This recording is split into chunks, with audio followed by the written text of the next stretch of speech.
famille va tuer les gens au Cameroun. Au Cameroun, qui a des meilleures ressources humaines dans le monde, est donc entre les mains d'une équipe majoritairement médiocre, malhonnête et bandite. C'est ça notre problème. C'est de imaginer Lucifer en train de diriger avec son équipe le paradis. C'est ça le schéma. C'est le paradis entre les mains des lucifériens, les majorités, les femmes d'Angola. Mesdames, Messieurs, chers compatriotes et toutes celles de ceux qui me font l'honneur de suivre les actions de SOS Cameroun Solidarity par ma voix, je vous dirai jamais assez merci pour ce que vous nous apportez au quotidien. Sans vous, nous ne sommes rien et nous ne ferons jamais rien. C'est pour cela que je ne manque aucune occasion, ici comme ailleurs, pour vous renouveler nos remerciements. Merci à toutes et merci à tous. Et comme vous pouvez le constater, je suis ailleurs, je ne suis pas chez vous, mais je ne vais pas y tarder à y retourner. Alors j'invite chacune d'entre vous, toutes celles de ceux qui ont eu la grâce de Dieu d'écouter le chant de notre coq préféré, de se lever ce matin, de respirer, de parler, de voir, d'écouter, de marcher, de se toucher et sentir la sensation, la sensibilité du corps, de glorifier Dieu et de célébrer la vie. Je vous le dis ce matin avec autant plus de force, parce que la suite de l'histoire que je m'apprête à vous raconter mérite d'être su et mérite d'être raconté. Parce que si j'étais mort, personne ne saura vous dire la vérité jusqu'aujourd'hui. J'invite tous les jeunes enquêteurs, j'invite les magistrats, j'invite les autorités à écouter cette publication parce qu'elle vous sera utile aujourd'hui ou demain. Parce que ceux et celles qui sont déjà en prison n'ont pas la possibilité de parler. Mais ils connaissent tous ce que je vais vous dire. Je suis l'un des acteurs majeurs dans le cadre de la vérité dans cette affaire, comme dans toutes les autres affaires au Cameroun. Pour la plupart que j'ai réussi à traiter jusqu'à ce jour. Donc vous avez tout à gagner en écoutant ce qui se passe ici, à travers ce qui se passera dans cette publication et dans d'autres qui vont suivre. Vous saurez pourquoi vous risquerez d'aller en prison un jour, officier. Vous saurez pourquoi vous risquerez d'aller en prison un jour avec ce système machiavélique, des mesquins, des criminels, des bandits et des voyous à la tête de l'État. Vous saurez pourquoi beaucoup d'hommes politiques de l'opposition, beaucoup d'hommes d'affaires sont jetés en prison avec des procès-verbaux fabriqués. Je vous invite donc à écouter attentivement cette publication. Je vais rappeler ici à toutes celles de ceux qui me suivent. Depuis plus de 30 ans que je ne publie pas pour quelqu'un. Je ne publie pas pour tous les Camerounais. Je publie pour moi et pour toutes celles de ceux qui se reconnaissent dans le combat que je mène au quotidien. Je ne publie pas pour tout le monde ici. Mais par contre, ce que je dis ici intéressera tout le monde et concernera tout le monde. Même ceux qui ne veulent pas entendre la vérité ou ceux qui font mine de ne pas entendre la vérité, vous êtes concernés aujourd'hui ou demain. Parce que ce que vous allez suivre, c'est une enquête qui date depuis plus de 10 ans. Mais ce sont des comportements qui existent depuis 42 ans au Cameroun. Beaucoup sont tombés. Les Iya Mohamed sont tombés à cause des trucs fabriqués, de toutes pièces comme ça. Pas des gens que vous vénérez. Iya Mohamed. Il faut noter ce nom. Il s'appelle Iya Mohamed. Il est tombé par des comportements que vous voyez là. Ce que le général, le contre-amiral Bouddha fait là. Les Iya Mohamed ont été victimes des mêmes comportements. Mais les personnes avec qui vous croyez être des personnes sérieuses. Fon Jindam est en prison pour les mêmes comportements que vous voyez là. Organiser des enquêtes bâclées, la jalousie, l'escroquerie, le voyoutisme, le banditisme, pour détruire celui qui est appelé à construire. On le jette en prison. Ils sont nombreux comme ça. Je vous prends seulement ces quelques cas. Iya Mohamed, Fondjina, les cas les plus connus. Vous les connaissez. Les autres sont aussi victimes d'une façon ou d'une autre, mais seulement ils étaient dans cette organisation et quand ils agissaient, ils ne savaient pas qu'un jour ils pouvaient tomber. Beaucoup d'hommes en prison sont victimes aujourd'hui de ce qu'ils faisaient aux autres hier quand ils étaient dehors. Et chaque jour, je vous le dis, Alem Bengoro avait des parents, Alem Bengoro avait des amis avant d'aller en prison. Mais combien vont lui rendre visite en prison? Combien ont été complices à les solliciter Alem Bengoro pour détruire les vies des gens en prison? Combien de ses copines sont allées voir sa femme, allées voir son fils, allez voir l'un de ses colonels, l'un de ses commandants, pour jeter quelqu'un illégalement en prison, parce que le partage s'est mal passé, parce qu'il y a eu un faux quelque part. On décide de te jeter en prison, sous le sous-couvert que je suis proche d'eux, je suis l'ami d'eux, je suis l'oncle d'eux, je suis le cousin d'eux, je suis la copine d'eux, je suis l'épouse d'eux, ou alors moi-même je suis. et on te jette en prison, sans procès verbal, comme beaucoup sont en prison. Garde à vue abusive, vous passez de garde à vue judiciaire à garde à vue administrative. Vous vous retrouvez en prison comme ça. On ne sait pas pourquoi vous êtes là. Avez-vous signé votre procès verbal? Non. L'avez vous-même, non. Quand vous allez le voir, vous verrez que ce que vous avez dit, ce n'est pas ce qui a été retenu. Et c'est normal. Les avocats qui quittent d'un camp à un autre, qui ne sont pas capables de défendre les leurs, parce qu'ils sont corrompus par un système qui ne vit que par l'esbrouf, le banditisme, l'arnaque, l'abus, le crime et l'escroquerie. L'affaire que je continue ici, comme je vous l'ai dit, pour certains, vous découvrez ça. Moi, je ne découvre pas. Je suis un acteur du premier plan dans cette affaire, dans la dénonciation, dans l'information, dans la sensibilisation, dans des propositions aussi. Donc, à tous les niveaux, on peut avoir besoin de moi dans cette affaire. Et je pourrais même porter plainte dans cette affaire. Parce que je connais. Pour dénoncer ce que vous vivez au quotidien, j'en parle depuis des décennies. Alors que ceux-là qui sont appelés à être traqués par des autorités de la République, qui doivent être traqués par des autorités de la République, sont plutôt utilisés par des autorités de la République pour escroquer, abuser, tuer, détruire, salir, nuire les vies des autres. Avec la protection des mêmes autorités, à tous les niveaux et sur tous les plans. Que tu sois commissaire de police, que tu sois colonel général, que tu sois magistrat, procureur, magistrat instructeur, ils sont tous impliqués à l'intérieur. C'est un système très large de la mafia camerounaise. Mais personne, vous faites mine de ne pas voir. Vous regardez ailleurs. Alors vous allez tomber sur des panneaux, des choses qui sont dans le, on appelle ça, dans le buzz. Le nom Nouma, par exemple, est un nom qui vend. Mais ce nom qui vend, vous regardez ailleurs quand ce nom-là est là pour vous dire les mêmes choses depuis 10 ans. Mais quand on veut utiliser ce nom-là pour vous distraire, certains, heureusement, vous n'êtes pas nombreux, vous êtes de moins en moins nombreux à tomber dans la bêtise pareille. Certains, avec qui je ne parle même pas, seront prompts à m'envoyer une vidéo ou un article où on parle de moi dans une affaire que moi je dénonce. Mais c'est des gens qui ne me diront pas que Nouma, bravo pour ce que tu fais pour cette enquête depuis 10 ans. Non, je te suis, bravo frangin. Je prie pour toi. Aucun enquêteur ne s'est rapproché de moi pour te poser la question, ce que vous publiez depuis là, ça nous intéresse, frangin. Je suis sur cette enquête-là, je veux savoir plus. Aucun journaliste, aucun avocat, aucun procureur, parce qu'ils sont tous mêlés. Alors, toi qui me poses des questions sur cette affaire, je vais donc t'expliquer un certain nombre de choses. Je m'appelle Nouma, Patrice Nouma. Je suis Camerounais de nationalité et d'origine. Même si d'autres nationalités peuvent intervenir, ça et là, mais je suis d'abord Camerounais, dans mon sang, dans mon corps, dans mon âme, dans ma pensée, dans ma culture première, dans mes valeurs traditionnelles et culturelles. Je suis Camerounais. Militaire de formation, c'est ce que je sais faire. Protéger et sécuriser. C'est la seule profession. Tout ce que j'ai réussi à faire ce jour dernier, ces quelques années, c'est pour survivre. Produire l'eau minérale, ici aux États-Unis, qui sont toutes les sociétés légales, c'est ce que je sais faire. C'est tout simplement pour gagner du temps parce que je sais que je vais rentrer chez moi au Cameroun. Voilà ce que je suis. Né dans une grande famille. Je ne suis pas un braqueur des caisses de l'État. Je ne suis pas un voyou, mais je suis un enfant imparfait, qui a des défauts comme tout le monde. Mais ici, j'ai décidé de donner ma vie pour parler des choses qui peuvent nous permettre de ne plus souffrir, de ne plus être victime de ceux-là qui nous abusent. Alors si tu as des questions à poser, n'hésite pas à les poser. Mais tout ce que tu vois là, j'en parle depuis très longtemps.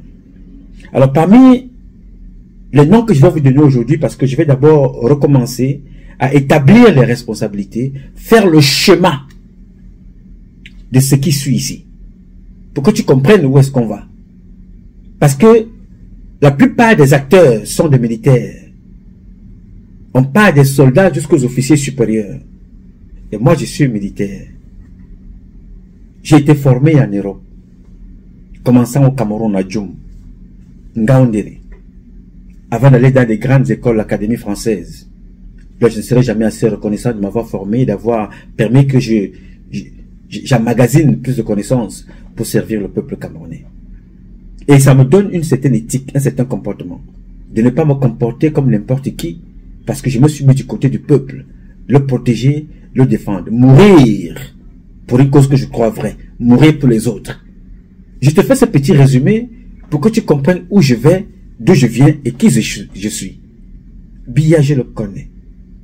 En tant que père, en tant que chef suprême des forces armées, en tant que le premier chef militaire, j'ai du respect pour l'institution, mais je combats cette institution qui ne mérite plus d'être. Mais je garde un respect indéfini pour le père Biya, comme d'ailleurs pour tous les parents qui gèrent la République du Cameroun et comme toutes celles de ceux et pour toutes celles de ceux qui nous ont élevés. Il faut que tu apprennes à comprendre ce que je te dis ici, qui est dans la suite de ce que je fais depuis, dans cette affaire, 10 ans. En général, 30 ans. Ce n'est pas différent. Ce que tu vas suivre ce matin n'est pas différent de ce que je dis depuis. La constance, je n'ai jamais changé. La cohérence, je n'ai jamais changé. La persévérance, je n'ai jamais changé. Le courage, chaque jour, il est grandissant. La vie, c'est Dieu qui me la donne. Pour que je continue ici de te parler et de vous parler. Alors, avant de commencer, je vais te remémorer. Pour que tu comprennes où nous allons. Pour que tu ne te perdes pas. Regardez cette image. Le monsieur que tu vois là. Il s'appelle Lebou.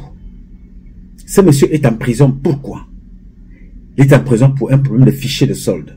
À lui tout seul, il avait plus de 2000 matricules. Et chaque mois, il a engrangé des milliards et des milliards. Lui tout seul, n'est-ce pas? Est-ce que vous croyez qu'il est seul à faire cette entreprise criminelle? Non.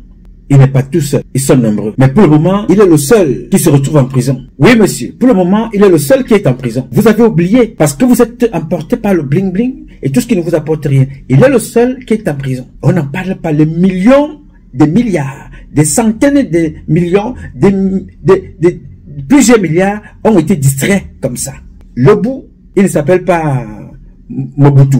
Il ne s'appelle pas Mvondo. Lebou, il est en prison. Et il travaillait avec les bêtis autour de lui. Vous avez rapidement oublié. Et pourtant que c'est plus grave encore, plus que ce que nous sommes en train de traiter aujourd'hui. Vous avez laissé passer pour parler d'autre chose. Et plus vous laissez passer, et les actions comme ça se multiplient. Nous partons là de catastrophe en catastrophe.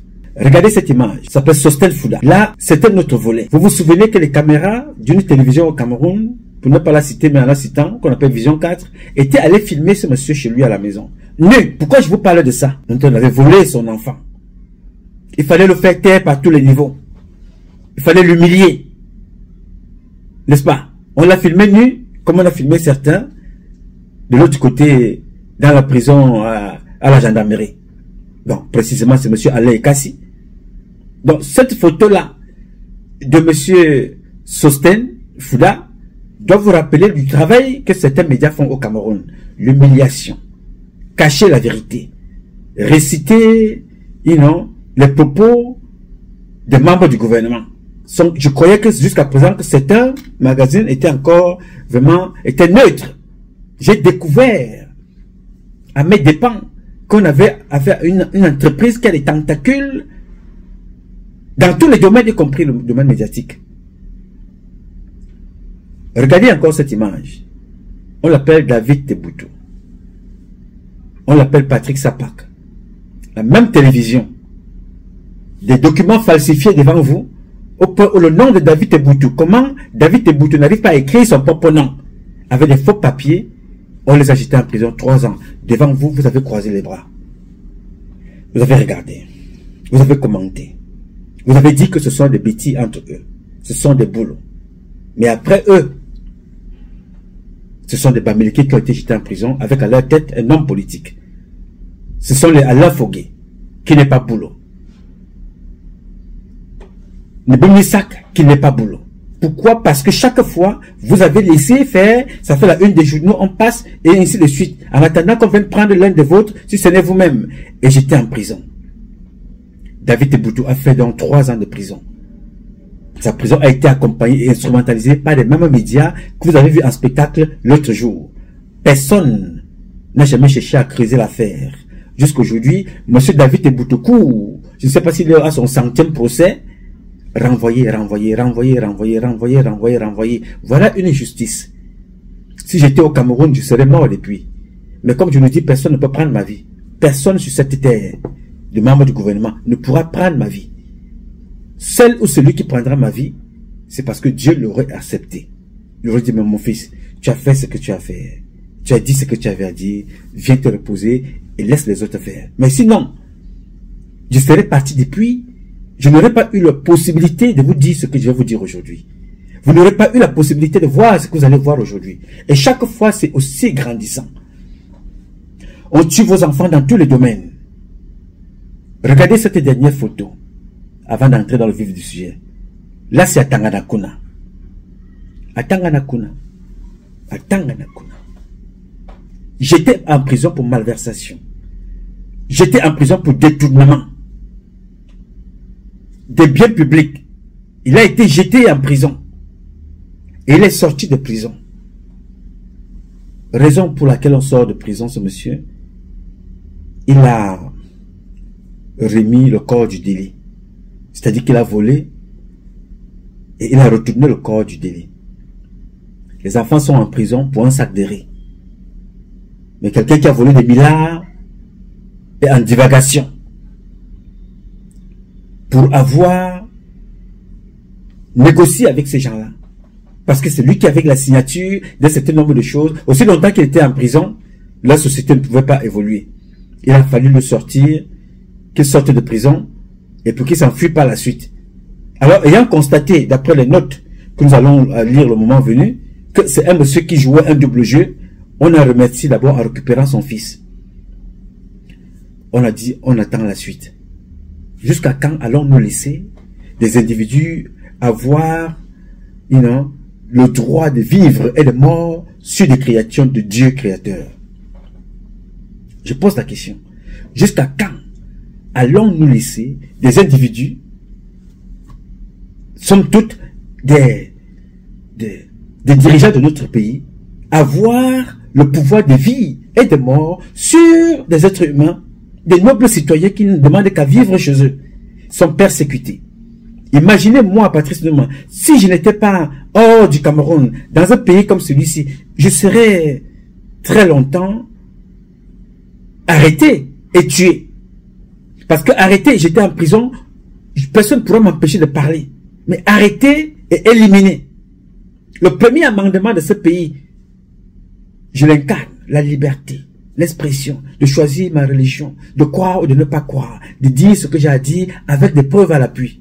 Et même si je n'ai pas de preuves, j'ai le droit de critiquer, j'ai le droit de dénoncer. C'est le premier amendement de ce pays. Vous imaginez donc, je ne peux donc pas me taire que de défendre ceux qui sont au Cameroun. Même certains membres du gouvernement qui sont victimes, nous devons parler pour eux, pour que des comportements comme ça ne se répètent plus. Si Alema Bengoro avait compris, mais je serais son premier avocat. Si Alema Bengoro avait compris, la prison ne serait pas ce qu'elle est aujourd'hui. Il serait en prison certainement, oui, s'il était dit qu'il devait aller en prison, mais il serait plutôt dans d'autres conditions. Nous parlons ici pour tout le monde, pour que les choses changent, pour que tu vives bien, pour que je vive bien, hors du tout cadre tribaliste, hors du tout cadre des religions, des régions, des fonctions. Les Américains disent souvent une phrase que j'aime beaucoup, « No one is above the law ». Personne n'est au-dessus de la loi. Alors quand on utilise donc ceux qui incarnent la loi pour détruire des vies, nous n'avons plus un État. Nous n'avons plus un État. Nous avons un État mafieux, des gouvernements successifs mafieux qui détruisent des vies. Alors il fallait que je te dise déjà ça au départ pour te remémorer que attention, au jeu que tu joues, c'est pour ton intérêt. Quand Alain Fogué est en prison, tu es content, tu ris. Ok, si tu n'es pas content, tu ne ris pas, tu ne te moques pas, mais qu'est-ce que tu fais pour qu'il sorte de prison? Tu attends le prochain. N'est-ce pas? Mais Bomnissak est en prison, ça ne vous dit rien. Vous ne vous mobilisez plus, parce que vous vous mobilisez toujours quand c'est le buzz. En ce moment-là, on vous écoute, on vous regarde, vous faites votre one-man show, vous faites 2-3 vidéos, vous avez fait, et puis on passe, on attend la prochaine victime, n'est-ce pas? Pour ton information, personne ne connaissait Assimi Goïta. Il ne faisait pas de vidéos. Personne ne le connaissait. Personne ne connaissait Ibrahim Traoré. Il n'avait pas ma popularité. Il n'avait pas mon nom. Mais aujourd'hui, il est sur le toit du monde. Il parle, le monde écoute. Il se bat pour un peuple. Vous n'allez pas conserver le pouvoir parce que vous voulez manipuler l'opinion. L'opinion, c'est comme la fumée de paille. La fumée, là, ça monte et ça redescend. L'opinion des gens. Mais la réalité, elle est là. Le feu qui a provoqué cette fumée est posé sur la terre. Même si elle est brûlée, la terre restera la terre. Il faut faire très très attention. Il faut que je vous explique ça parce que j'ai l'impression que vous n'apprenez pas assez de ces choses-là. Bien. Alors, je voudrais donc ici vous parler de l'affaire de monsieur le chef de l'entreprise du gangsterisme au Cameroun, le contre-amiral Joseph Fouda. Avant de vous parler du contre-amiral Joseph Fouda, je vais vous parler des acteurs qui ont accompagné cette affaire, la première vague des acteurs qui sont dans cette affaire. Je vais partager cette vague des acteurs avec vous pour que chacun d'entre vous comprenne où nous allons. Pour que vous ne posez pas la question ce que vous ne comprenez pas, parce qu'aucun enquêteur au Cameroun ne pourra vous dire ce que je vous dis là. Aucun juge n'aura le courage d'enquêter. Aucun juge n'aura le courage de dire cette vérité. Et aucun juge au Cameroun n'aura le courage, en dehors de celui qui avait libéré Atangana Mobara. Je pense que ce monsieur s'appelle, c'est Chilik. Hein? C'est Chilik? Hein? Chilik. Ok, c'est Chilik. C'est Chilik. Aucune personne n'aura le courage de Chilik pour dire la vérité que je suis en train de vous dire. Ce n'est pas ma vérité. C'est la vérité de l'investigation, la vérité du courage, la vérité des faits que vous avez vécu, qu'ils ont vécu, que beaucoup d'entre vous connaissent, mais que très peu auront le courage de dire. C'est ça que je vais partager avec vous maintenant. Avant donc de partager cette vérité avec vous, je vais d'abord vous amener à écouter 2 audios pour rentrer en matière. Parce que j'en ai comme ça des centaines et des centaines de ces audios-là. Oui, monsieur. C'est ça le Cameroun. Je vous invite donc à écouter ces audios-là. Que je vais ici aller chercher pour partager avec vous. Je voudrais donc vous inviter, toutes et tous, vous qui me faites l'honneur de nous suivre, les magistrats, les enquêteurs, les concernés, monsieur le président de la République et peut-être prochainement un jour, qui sait, la justice internationale, les organisations internationales des droits de l'homme vont s'intéresser à cette affaire. Donc, je préfère maintenant vous donner, là j'utilise la formule de l'un des prisonniers, en ce moment qui s'appelle Alain Ekassi, qui m'avait dit, monsieur Nouma, je préfère me confier à vous maintenant, parce que je sais que le jour où je serai arrêté, si je ne suis pas tué, mais je ne serai plus capable de dire cette vérité et que le monde l'entende. Les organisations internationales pourront mieux se saisir. Passant par vous, prenez ma voix, gardez-la et publiez pour que nul n'en ignore. J'avais beaucoup aimé cette phrase. Et j'ai pris 1 heure de temps avec ce monsieur-là pour interroger. Aujourd'hui, il a été arrêté et une partie de sa vérité est dans cette publication que je vous invite à aller regarder sur notre plateforme. Alors, c'est ainsi que je vous invite donc, vous, à écouter cette publication. Écoutons cet audio du contre-amiral Fouda et le parfait Mbap. Écoutons. C'est pour ça que je n'appelle pas. Ma méthode de travail a un peu changé parce que le chef ne vient pas au bureau. J'ai eu quelques petits, bon, je ne sais pas si c'est vrai, j'ai appris que vous êtes en train de travailler sur quelque chose. Oui, donc je suis un peu pris ces jours-ci. D'accord, papa. C'est pour ça que je n'ai pas le temps pour autre chose. Vraiment, papa, je suis mal. Militaire. Je sais, papa, mais je suis un grand officier, même si d'aucuns disent au contraire.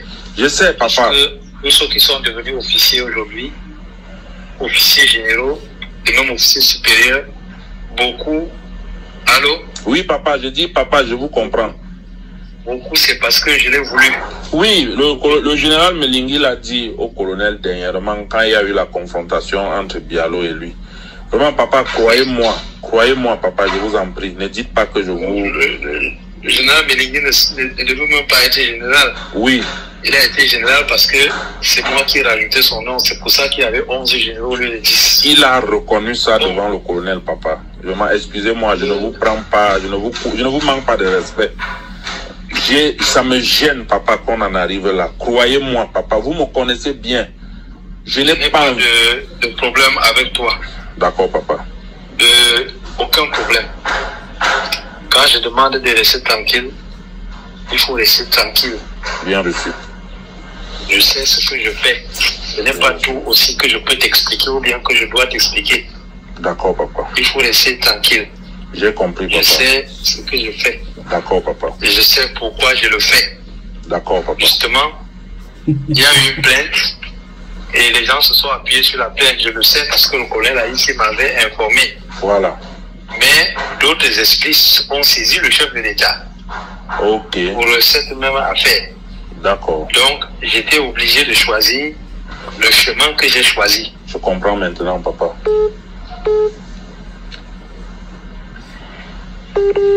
Le réseau. Je comprends, papa.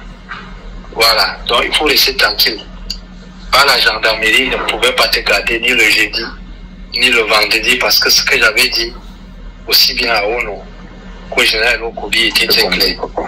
Donc, le général Elokobi, qui est le patron de... Moi, je ne cause pas avec le colonel Ndongo. On me l'a dit ça à le faire. Le général Elokobi sait que tu es mon fils et c'est suffisant. D'accord, papa. Allez, à plus tard. Bien reçu.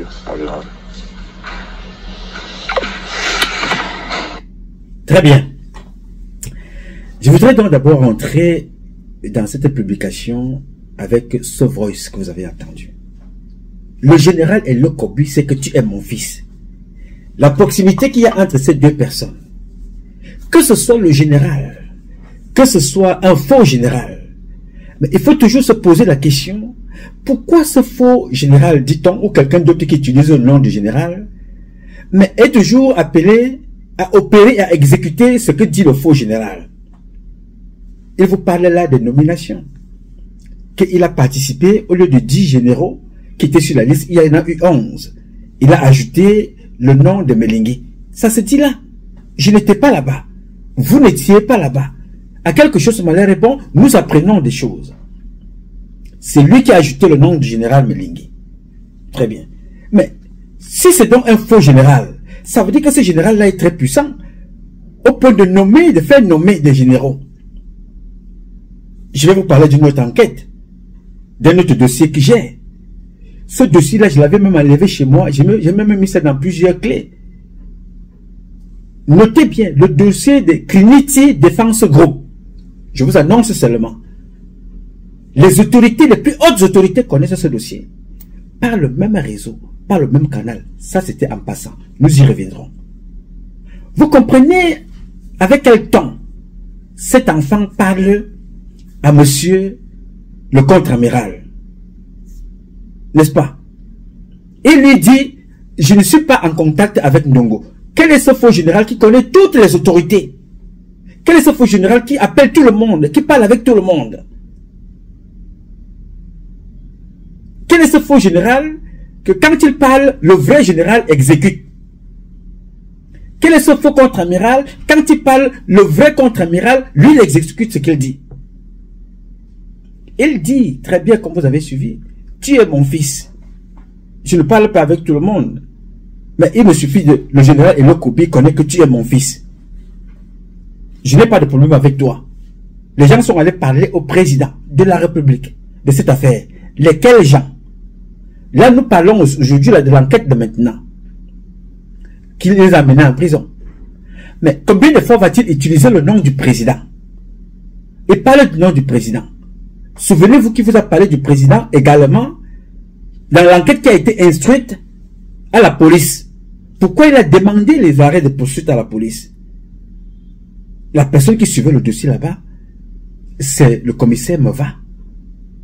Aujourd'hui, je vais vous parler encore du président, que les gens ont écrit au président, par d'autres voix. Lui n'a pas de problème, n'est-ce pas?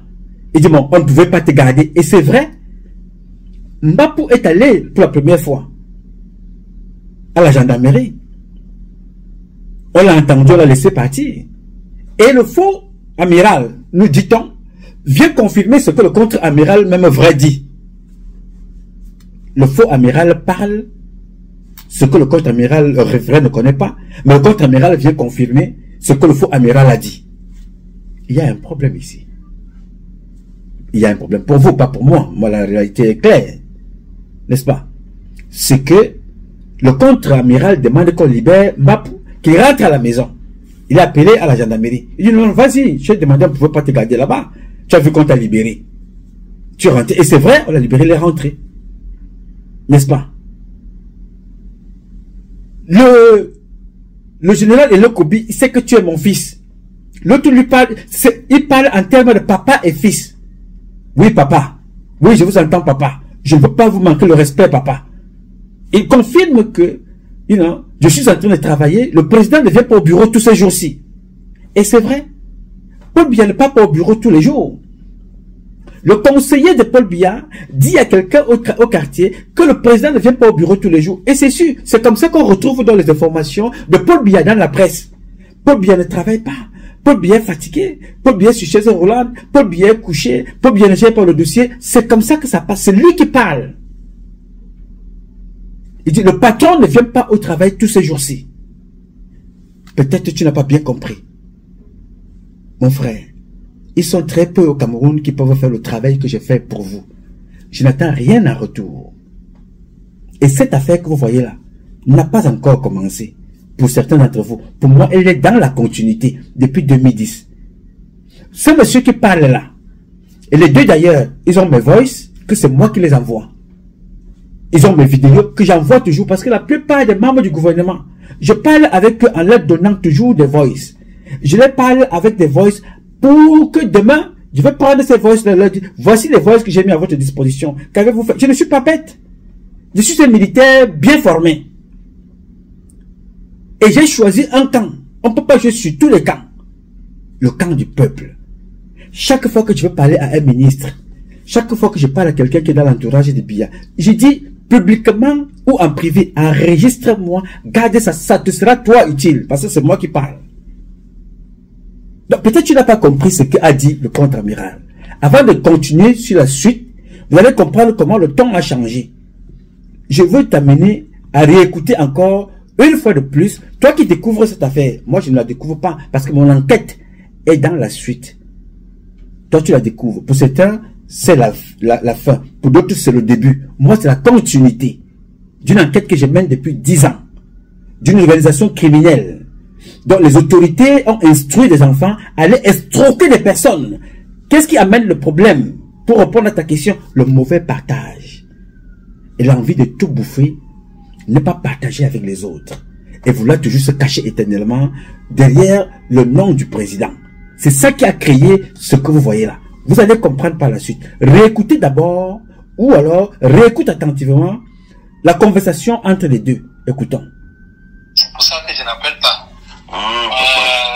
Ma méthode de travail a un peu changé. Parce que le chef ne vient pas au bureau. J'ai eu quelques petits. Le chef ne vient pas au bureau. C'est vrai, j'ai appris que vous êtes en train de travailler sur quelque chose. Oui, donc je suis un peu pris ces jours-ci. D'accord, papa. C'est pour ça que je n'ai pas le temps pour autre chose. Vraiment, papa, je suis mal. Militaire. Je sais, papa, mais je suis un grand officier. Il est un grand officier. D'aucuns disent au contraire. Je sais, papa. Parce que nous, ceux qui sont devenus officiers aujourd'hui, officiers généraux et même officiers supérieurs, beaucoup. Allô? Oui, papa, je dis, papa, je vous comprends. Beaucoup, c'est parce que je l'ai voulu. Oui, le général Melingi l'a dit au colonel dernièrement quand il y a eu la confrontation entre Bialo et lui. Vraiment, papa, croyez-moi, papa, je vous en prie, ne dites pas que je vous... Le général Melingi ne devait même pas être général. Oui. Il a été général parce que c'est moi qui ai rajouté son nom. C'est pour ça qu'il y avait 11 généraux au lieu de 10. Il a reconnu ça devant le colonel, papa. Excusez-moi, je ne vous prends pas, je ne vous manque pas de respect. Ça me gêne, papa, qu'on en arrive là. Croyez-moi, papa, vous me connaissez bien. Je n'ai pas de problème avec toi. D'accord, papa. Aucun problème. Quand je demande de rester tranquille, il faut rester tranquille. Bien reçu. Je sais ce que je fais. Ce n'est pas tout aussi que je peux t'expliquer ou bien que je dois t'expliquer. Exact. D'accord, papa. Il faut rester tranquille. J'ai compris, papa. Je sais ce que je fais. D'accord, papa. Et je sais pourquoi je le fais. D'accord, papa. Justement, il y a eu une plainte et les gens se sont appuyés sur la plainte. Je le sais parce que le colonel ici m'avait informé. Voilà. Mais d'autres esprits ont saisi le chef de l'État. Ok. Pour cette même affaire. D'accord. Donc, j'étais obligé de choisir le chemin que j'ai choisi. Je comprends maintenant, papa. Tu es obligé de choisir le chemin qu'il a choisi. Je comprends, papa. Voilà. Donc, il faut laisser tranquille. Par la gendarmerie, ils ne pouvaient pas te garder ni le jeudi, ni le vendredi, parce que ce que j'avais dit, aussi bien à Ono, qu'au général Lokobi était très clair. Donc, le général Lokobi, qui est le patron de... Moi, je ne cause pas avec le colonel Dongo. Je me dis ça à le faire.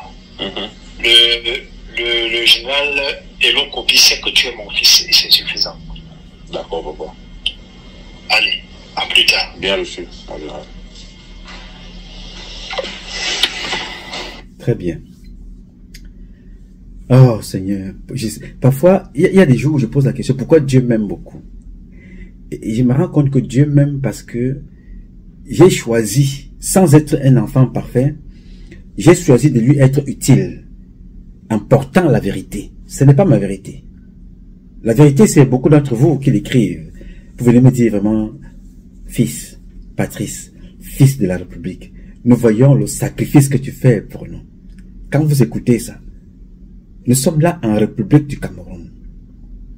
Le nom que vous entendez, Awana, c'est Awana là qui fait le lien entre le cabinet du contre-amiral et la gendarmerie, Awana. Il vous dit que c'est à travers Aïssi, mais il vous a dit aussi, vous qui écoutez, qui était à la gendarmerie, qui ne connaissait pas Aïssi. Et là, il parle là. Le colonel Aïssi était gendarme. Même nous ne faisons pas confiance aux gendarmes. Aucun militaire ne fait confiance à un gendarme. Parce que le gendarme, pas parce qu'il est mauvais, parce que le gendarme, parmi les hommes en tenue, le gendarme est celui-là qui applique ce qu'on dit que l'administration n'est pas verbale avec un gendarme. Ne dis pas à un gendarme que non, couvre-moi, je suis ton homme. Il dit, écris ici, monsieur. Non, non, non. Ne me demande pas que non, non. Écrivez, excellence. Vous me demandez de faire, mon général, mon colonel, je suis gendarme-major. Vous me demandez de, non, écrivez ici. Donc, avec le gendarme, ce n'est pas ça. Je te donne un ordre verbal, non, le gendarme dit, je vais exécuter mon colonel, mon général. Mais je veux un papier qui accompagne. Je voudrais d'abord, là, vous démontrer ce qui se passe ici, à travers ce voice. La capacité entre ces gens-là de se connaître. Ils se connaissent bien. Ils sont familiers. Ils se parlent à des termes très familiers. Une proximité de père et de fils. Dans ce voice-là, vous suivez. N'est-ce pas? Bien. Je vais donc vous amener à suivre un autre voice. Là où ça se gâte, ça se dérègle. Totalement. Vous allez comprendre. Je vous dis, à moi tout seul, je suis capable de publier sur cette affaire chaque jour, sans rien publier d'autre, pendant plusieurs années, le dimanche et le samedi, y compris décembre 25 et 1er janvier. Il y a tellement à donner, il y a tellement d'éléments, il y a tellement de preuves dans cette affaire. Alors comme ils veulent, comme ils l'ont fait avec Bibi Ngota, Jules Koumkoum, comme ils l'ont fait avec ceux qu'ils ont assassinés, on t'assassine pour que la vérité ne soit pas sûre. Mais comme ils ne peuvent pas m'assassiner, ils ne peuvent pas me traduire au tribunal, ils ne peuvent pas me faire arrêter. Donc, ils savent automatiquement que c'est moi qui détiens la clé de la vérité de tout ce qu'ils ont fait. Parce que beaucoup d'entre eux ont été astucieux plus que le général, plus que le contre-amiral. Parce que chaque fois qu'ils faisaient une opération, les enfants faisaient l'effort de déposer des preuves un peu partout, avant, disant que le jour où ça pète, voici la vérité. Les colonels qui ont opéré avec eux, les colonels qui ont travaillé avec eux, j'ai récupéré pas mal d'éléments. Très peu de personnes là dehors ont les informations que j'ai. En centaines, je dirais même des milliers de voices. Depuis 2000, des centaines de voices depuis 2019. Je vous invite à écouter ce voice. Et nous allons continuer. Et c'est ça qui va nous entraîner sur autre chose. Écoutons. Vous pensez que vous m'effrayez? Vous pensez que vous m'effrayez? Vous pensez que... Mais c'est parce que j'ai un cœur, que je vous respecte, que je vous ai pris en affection. Vous pensez que vous m'effrayez? Un voleur, Fouda Joseph, voleur. Voleur, Fouda Joseph. Contre-amiral Fouda Joseph, voleur. C'est moi Mbapou qui dit ça. Envoyez-les, ils viennent me chercher maintenant. Vous êtes un voleur. Vous avez affaire à aboutir un dossier un jour dans la vie. Vous m'encouragez à prendre l'argent aux gens pour venir vous donner des escroqueries. Et quand vous mangez, vous ne pouvez pas assumer. C'est moi qui vous ai demandé d'aller prendre l'argent de Ngakam. Et vous avez envoyé mon petit frère prendre de Ngakam. C'est moi qui ai discerné que ça c'était chez Ngakam le deuxième jour. Parce que je suis parti. Il ne m'a rien dit. J'ai vu la maison. J'ai compris que ça c'est la maison de Ngakam. Je suis resté dans mon cœur. J'ai dit vraiment, quel vieux minable. Quel vieux minable. Si vous aviez pris cet argent, vous aviez dit que, ok, fiston, prenez 20 millions, allez donner à Ekassi. C'est Ekassi qui est venu avec l'information. C'est Ekassi qui est venu avec l'information et je vous ai bien dit que c'est Ekassi qui est venu avec l'information. Je vous l'ai dit. Et je vais j'ai évité de dire ça dans mes dépositions. Et vous faisiez cette affaire pour prendre de l'argent en Ngakam, vous le saviez. Mais quand il faut manger, vous allez manger seul. Si vous avez donné Ekassi, vous pensez qu'Ekassi devait se mettre à bavarder de ça dehors. Vous prenez même pour qui? Un voleur comme ça là. Fouda Joseph, c'est moi pour qui vous dit ça. Vous êtes un voleur, un mécréant. Et vous méritez qu'on vous brûle, que les Camerounais sachent qui vous êtes. Imbécile que vous êtes. Imbécile que vous êtes, c'est moi qui vous dis ça. Je suis prêt à mourir. Je dis que je suis prêt. Vous allez voir ce qui va vous arriver. Vous pensez que vous êtes même qui? Je vous ai trop supporté. Je vous ai trop... Vous êtes même qui? Le qui dans cette république? Un voleur comme ça. Même quand Mougou Belinga était en prison, j'ai tous les éléments. Vous avez voulu prendre l'argent à Mougou Belinga. Vous avez voulu prendre l'argent à Mougou Belinga. Vous n'avez pas de limite. Vous n'avez pas de limite. Chien mort. Bien. Imbécile. Attendez voir dans une heure ce qui va se passer. Bien. Vous avez donc compris. Une personne avec laquelle vous n'avez pas de proximité, vous ne pouvez pas lui adresser de tels propos. Une personne avec qui vous n'avez aucune proximité, vous devez avoir de la mesure. Alors si cet enfant se permet, parce que beaucoup de personnes lui ont reproché cela, qu'est-ce qui a poussé cet enfant à sortir de sa réserve, à parler comme ça? C'est dit, mais comment?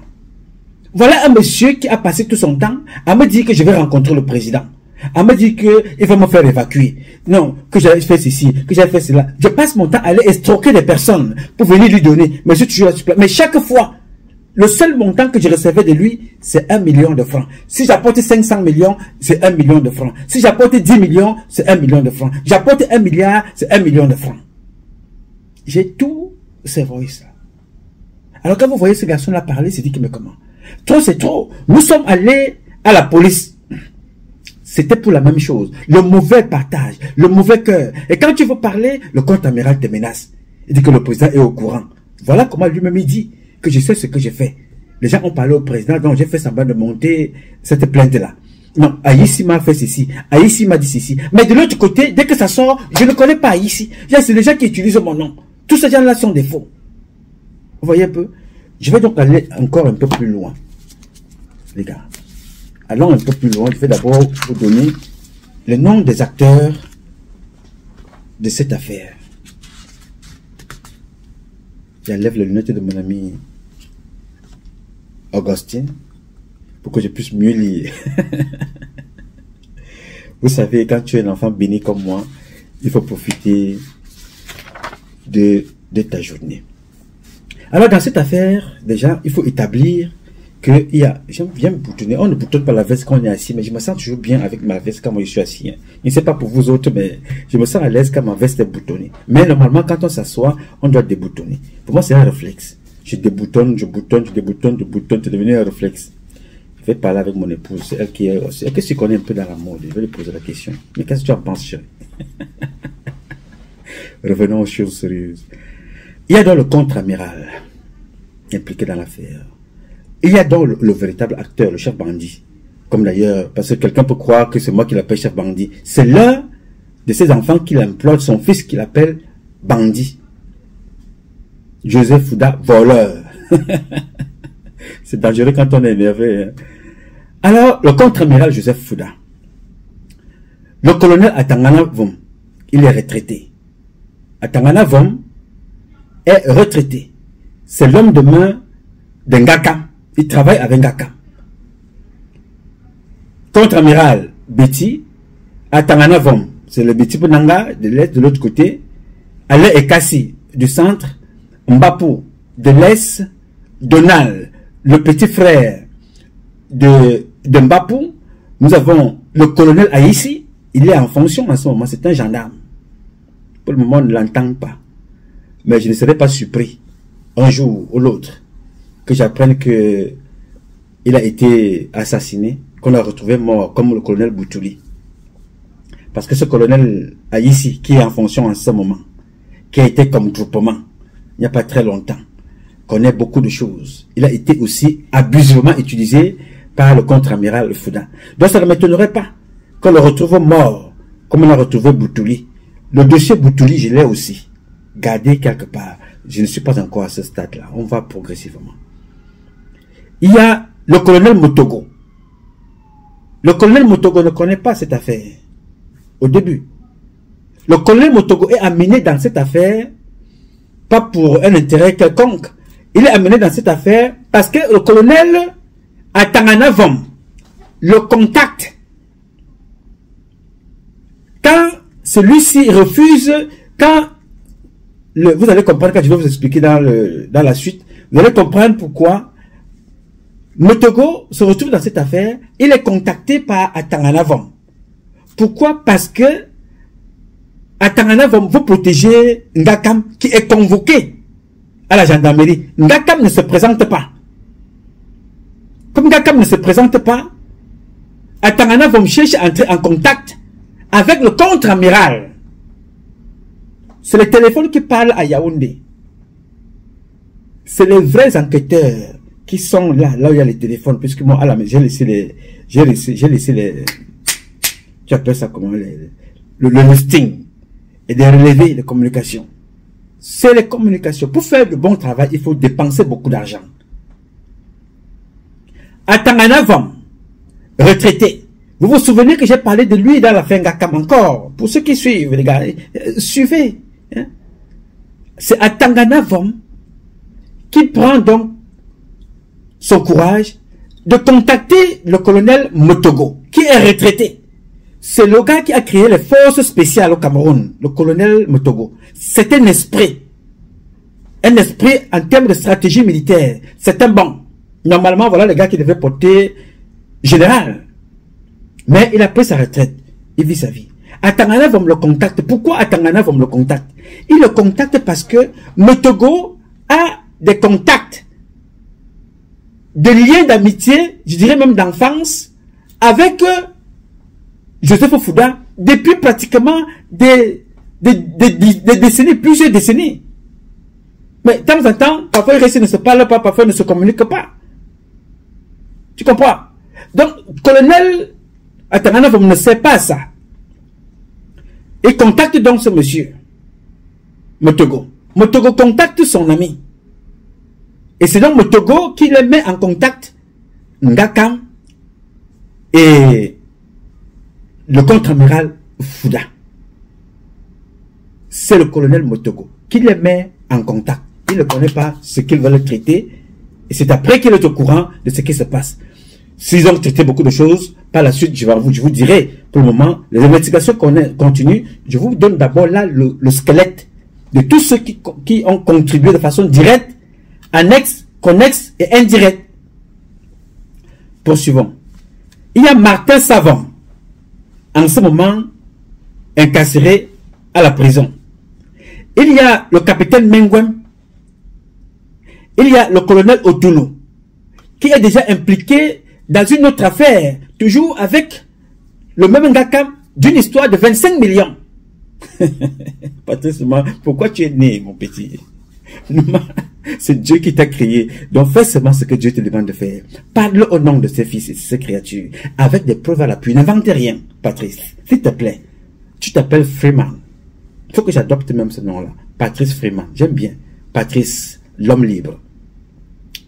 Alors, Otoulou, colonel, impliqué dans une affaire de 25 millions avec Ngakam, avec Mengwem, avec le colonel Ekani. Dans la même affaire, j'explique ça bien. Dans la scène vidéo, il y a de cela 2 ou 3 mois. Il faut aller suivre ça. Tous ces acteurs que vous voyez là sont déjà passés là-dedans. Il y a donc Ngakam.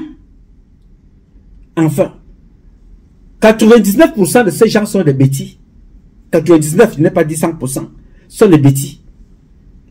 Mais tous ces 99 personnes-là sont accrochées à un bamileke. Là, il n'y a pas le tribalisme. Le bamileke pour le poncer, pour blanchir leur argent, pour poncer. On apprend la vente du pétrole, le trafic des armes. Il y a beaucoup d'autres choses. Je ne suis pas encore arrivé là-bas. Je vais y arriver. Ne vous inquiétez pas. Et il y a So Almami, qui est aussi le fils de le contre-amiral. Le téléphone que le contre-amiral utilise, les enquêtes nous démontrent que le téléphone du contre-amiral, le téléphone qu'il utilise, bon, je vais me débarrasser ça ici. Le téléphone que le contre-amiral n'est pas à son nom. Il est au nom de So Almami. Mais le contre-amiral utilise seulement WhatsApp de ce téléphone-là. Voilà, je vais lire ça ici, là. Ok. Oui, bonjour Patrice. Bon. Voilà. Le téléphone que le contre-amiral utilise aux dernières informations, c'est un téléphone qui appartient, qui a été enregistré au nom de So Almami, en ce moment au Sénégal. Le général utilise seulement le WhatsApp. Nous y reviendrons. Il y a une autre personne impliquée dans l'affaire. Elle s'appelle Nkorochan. L'une des personnes. Elles sont trop nombreuses. Je n'ai pas encore commencé. Je vous donne là le squelette. Et je poursuis donc. Alors nous allons donc aller aux choses sérieuses en se posant la question. Le contre-amiral porte plainte.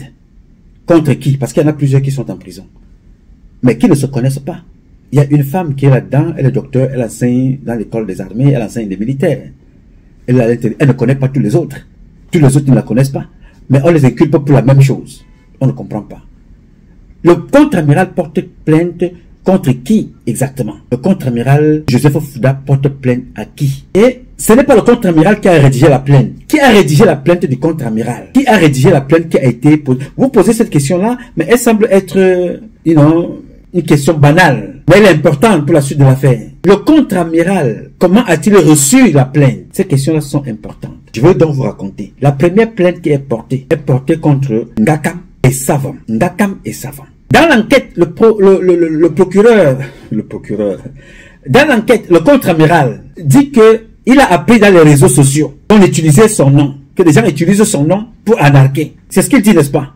Il faut donc aller prendre les relevés téléphoniques et les relevés de communication. Parce que certains n'ont pas réussi à les avoir, n'est-ce pas? Demandez-moi, je vais vous le donner. C'est le jeune homme qu'on appelle le fils du contre-amiral Fouda, son propre fils, Afem Bapou, qui saisit le contre-amiral, lui faisant comprendre que Ngakam a donné l'argent à des personnes, notamment à Ekassi Alain, à Martin Savant, ont pris de l'argent là-bas chez Ngakam, n'est-ce pas? Quand il dit qu'il a appris dans les réseaux sociaux, c'est faux. C'est son fils, par message, qui lui transmet l'information que Savon et Kassi ont pris l'argent chez Ngakam. C'est Mbapou parfait, qui informe son père. Je ne sais pas dans quel but, mais qui informe son père. Bon, comme tu vois là, il y a tel et tel qui ont pris l'argent chez Ngakam. Le contre-amiral dit alors à Parfait Mbapou, il dit au colonel Aïssi de convoquer Ngakam pour entendre Ngakam. Alors, Aïssi qui connaît le contre-amiral le connaît, comme lui-même il a dit dans le premier voice. Et Aïssi est minutieux, c'est un gendarme.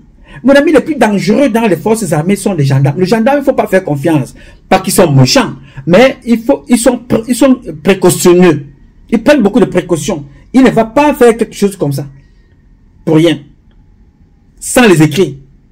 Alors, Aïssi, un bon enquêteur, un bon OPJ, il dit à Parfait que oui, bon, je ne refuse pas. Il ne lui dit pas que je ne refuse pas, hein, ou je ne veux pas faire. Je peux faire en condition que non, il ne dit pas ça. Il dit, bon voilà, pour que nous soyons dans la norme, en règle avec les institutions, dit au contre-amiral de porter une plainte. Alors c'est Mbapou qui transmet dans le message là. Mbapou écrit dans la plainte. Il faut regarder le téléphone de Mbapou. Moi j'ai la plainte. Patrice Noma, qui es-tu, fiston? Je suis une créature de Dieu. Moi j'ai la plainte. Nous allons lire la plainte le moment venu. Mbapou écrit la plainte. Envoie au contre-amiral. Le colonel Aïssi écrit aussi la plainte. Envoie au contre-amiral. C'est à lui maintenant de faire la synthèse de ce qu'il va prendre dans les deux plaintes et de faire ce qu'il a fait. Regardez dans les téléphones. Vous qui êtes spécialiste là-bas au Cameroun. Si vous ne trouvez pas, je vais vous en donner. Les deux plaintes. Celle d'Aïssi et de Parfait. La plainte ne concerne pas Parfait Mbapou. La plainte concerne d'abord deux personnes. Vous comprenez? Ça concerne des acteurs. C'est parce que ces acteurs-là trafiquent Ngakam et Kassi Savant. Voilà les gens qui sont concernés par cette plainte-là. Au départ. Voilà comment naît donc la suite de cette affaire. L'affaire n'est pas là. Je dis la suite qui aboutit aux emprisonnements et tout le rendement médiatique que vous entendez. Pas donc de cette plainte-là et de la suite que vous allez comprendre. Bien. Entre-temps, il y a donc un problème. Aïssi, qui est le commandant du groupement de l'époque, parce que c'est lui qui s'appelle Ndongola, c'est toujours le même. Hein. Aïssi remplace Ndongo, Ndongo remplace Aïssi, c'est toujours les mêmes personnes du centre, sud, de l'est, les petits Benanga qui traitent toute cette cacophonie là. Voilà le gouvernement de Biya. Aïssi, qui est le commandant du groupement, convoque Ngakam. Ngakam ne vient pas. On convoque Ngakam, Ngakam ne vient pas. Aïssi a le même canot, ferme dans le contre-amiral, qu'on convoque Ngakam, Ngakam ne veut pas venir, n'est-ce pas? Le contre-amiral demande donc à Aïssi de faire tout pour obtenir un mandat d'amener. De faire tout pour obtenir un mandat d'amener. C'est entre donc le refus, les convocations et le mandat d'amener, vrai ou faux, intervient Motogo. Vous comprenez, hein? Pourquoi? Le lieutenant-colonel Atangana Von, retraité lui aussi, qui veut protéger son ami Ngakam qui est convoqué à la gendarmerie. Il ne peut pas, s'il arrive là-bas, il ne sait pas, peut-être on va le prendre, on va le garder. Il commence donc maintenant à chercher des moyens, des voies et moyens. Comment est-ce que une autre personnalité peut intervenir pour qu'on n'enferme pas Ngakam? Parce que toutes les autres personnes ici en bas sont déjà mouillées. Mais le problème, le Ngakam continue. Vous voyez un peu. Le colonel Atangana Von contacte donc le colonel Motogo. Il explique au Motogo qu'il a envie de parler au contre-amiral. Le contre-amiral renvoie le message en disant que moi, vraiment, je ne veux pas parler avec ces gens-là maintenant. Dis-lui de te dire ce qu'il veut. Et qu'il dise à ses amis de ne plus parler de lui. Les messages sont là, ils sont nets, ils sont propres, ils sont clairs. Entre-temps, ni Aïssi, ni Mbapou ne comprennent pas pourquoi Ngakam refuse de se présenter à la gendarmerie. Parce que Ngakam, de l'autre côté, a déjà trouvé une brèche qui est le soutien de Atangana Vom, qui est en train de chercher des voies et moyens pour que le contre-amiral intervienne, pour qu'on ne le convoque pas.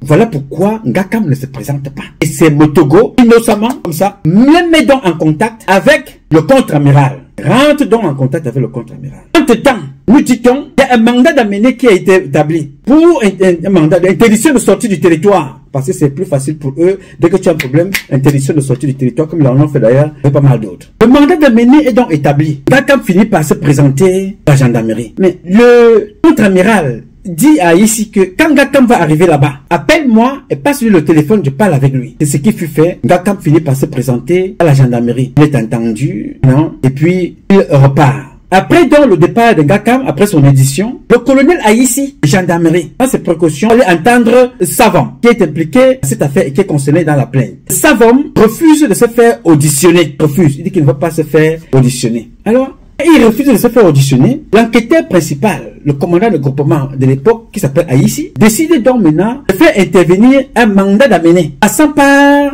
le commissaire du gouvernement, Serlin Belinga. Mais à la grande surprise de tout le monde, pendant qu'on est en train de ce processus, qu'il faut sortir Savom pour qu'il vienne répondre avec un mandat d'amener qui doit être rédigé, signé par le commissaire du gouvernement.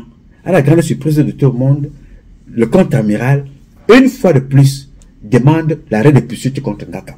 Lui qui a demandé qu'on convoque Ngakam, lui qui a demandé un mandat, une interdiction de sortie contre Ngakam, lui qui a demandé qu'on ait enquêté Savom, lui qui a demandé l'ouverture de l'enquête, une fois de plus, il répète la même chose qu'il a faite avec Mbapou. Nous sommes là en 2020, le 29 avril, exactement, il était 12h00. Quand Mbapou s'était fait entendre à la police. Ne voulant pas que l'enquête remonte et découvre et qu'on prouve au président que le monsieur à côté de toi est un bandit, comme l'appelle son fils, est un voyou, est un délinquant. Le même contre-amiral appelle et demande qu'on arrête la poursuite contre Mbapou. La même chose qu'ils viennent de faire là maintenant avec Ngakam. Pendant qu'on est en train de vouloir aller entendre les autres pour extraire Savom de la prison pour qu'ils soient entendus, le contre-amiral demande qu'on arrête les poursuites. Pourquoi il fait ça? Parce qu'il a déjà trouvé un accord avec Ngakam. Ngakam doit payer pour être protégé. Ngakam doit payer pour qu'il ne soit pas arrêté. Ngakam doit payer pour tout ce qu'il fait. Il tombe donc d'accord pour un montant. Non, vous ne pouvez pas tuer le fils de l'homme que je suis.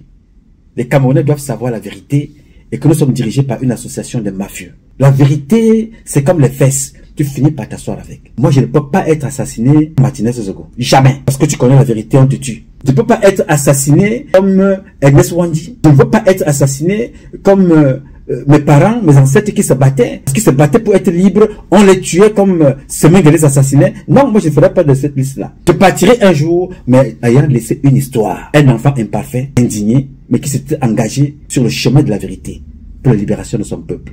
C'est cette histoire-là que j'ai envie de laisser. Un enfant imparfait qui s'était engagé pour la libération du peuple en épousant la voie de la vérité. Pas sa vérité, mais la vérité des faits. Rien que des faits. Il demande l'arrêt de poursuite contre Ngakam. Il demande l'arrêt de poursuite contre Ngakam. 2 semaines après, il appelle son fils, Mbapou. Vous pouvez tracer les communications pour ceux qui sont les experts. Si vous n'avez pas les communications, vous me dites, je vais vous les donner. Il appelle donc Mbapou. Que ce soit dans le téléphone du contre-amiral, je vous donne. Que ce soit dans le téléphone de tous ces gens-là, je vous les donne. Vous savez comment Edouard Tito avait eu les audios quand ils avaient piégé Amadou Ali et Foumanakam à l'époque, ou bien, je ne sais pas trop qui était au gouvernement, pour les jeter en prison. L'audio qui avait circulé, je vous ai publié ça. Je vais encore publier sur ma page Facebook. Je ne peux pas vous dire comment ils avaient fait pour l'obtenir. Mais je peux vous obtenir des échanges du contre-amiral. Le vrai contre-amiral ou le faux contre-amiral, mais l'un des deux joue le même rôle. Le vrai et le faux. C'est à aux enquêteurs d'aller détecter. Moi, je vous donne les éléments. Que ce soit les échanges avec tous ces enfants-là, je les mets à leur disposition. 2 semaines donc après l'arrêt des poursuites de l'enquête, le contre-amiral appelle son fils, Mbapou Parfait. Il dit à Mbapou Parfait, j'aurais besoin des services de ton petit frère. C'est là où le petit frère de Mbapou, qu'on appelle Donald, qui aide son frère partout, celui qui conduit son frère. Vous savez, Mbapou, c'est un citoyen en mobilité réduite, c'est-à-dire que il est handicapé. C'est ainsi que donc, son père l'appelle. Il lui dit, bon, demain, j'aurai besoin des services de Donald, parce que je vais l'envoyer quelque part aller faire une course. Pourquoi est-ce que dans cette course-là, on découvre que c'était une course de... aller prendre l'argent chez Ngakam? Pourquoi dans cette opération-là, il n'envoie pas Mbapou? Il n'envoie pas Mbapou pour que Mbapou ne découvre pas. Mais attention, donc, c'est ce monsieur, c'est pour cela que le contre-amiral a demandé les poursuites de l'enquête. Donc c'était parce que il fallait aller prendre l'argent chez Ngakam. Pour cela qu'il a envoyé plutôt Donald. C'est pour ça qu'il n'a pas envoyé Mbapou. Il ne veut pas que Mbapou sache. La demande d'arrêt de poursuite, c'était parce que j'ai trouvé un accord avec Ngakam. Pour que Ngakam me paye 178 millions, quelque chose comme ça. Yes! Donc Mbapou découvre ça. Quand son petit frère, il prend la voiture, Ngakam ne donne pas l'argent. Mbapou, il ne connaît pas Mbapou. Il donne plutôt l'argent à Donald. C'est Donald qui va récupérer l'argent. C'est Mbapou qui reconnaît, vu la description, qui dit, mais comment? Ce n'est pas la maison de Ngakam ici. Il récupère donc l'argent et il s'en va. C'est une histoire, c'est un film mafieux, mamofeux. C'est-à-dire les épisodes, il y en aura au moins 2000.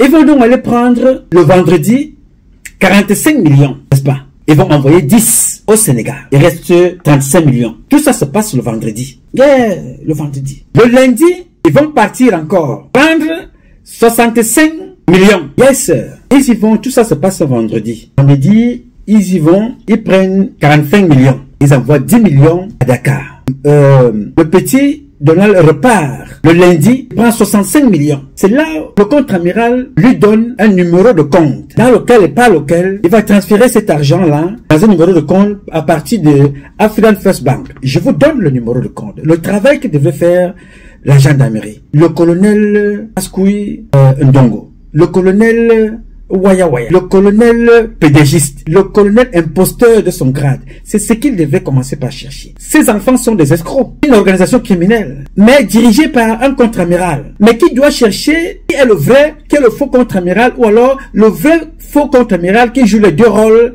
c'est Ndongo. Ce sont les enquêteurs. Et toutes les pistes sont là pour trouver qui est cette personne qui vous dit des choses réelles avec qui travaille le président.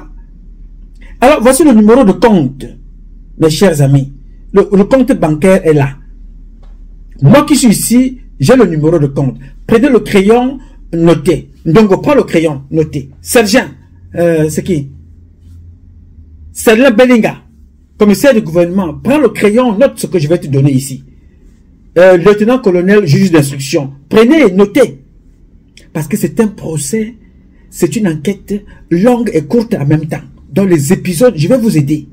Ne créez pas de manipulations ou bien ne faites pas les choses pour nous amener à nous taire. On ne peut pas se taire. Je vous avais dit que si je ne suis même pas là demain, ceux qui travaillent avec moi vont continuer le combat. La preuve, David n'est pas là, nous continuons. Bibi Ngota n'est pas là, nous continuons.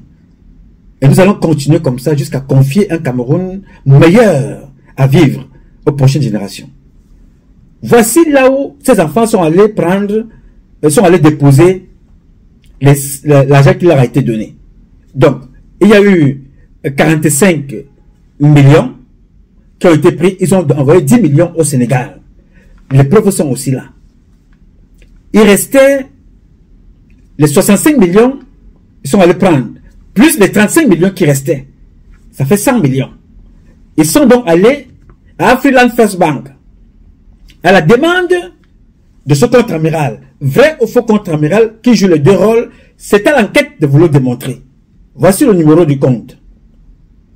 Un versement de 98 millions 450 000 francs sur le compte numéro 0004. Donc il y a 4 zéros et il y a le chiffre 4.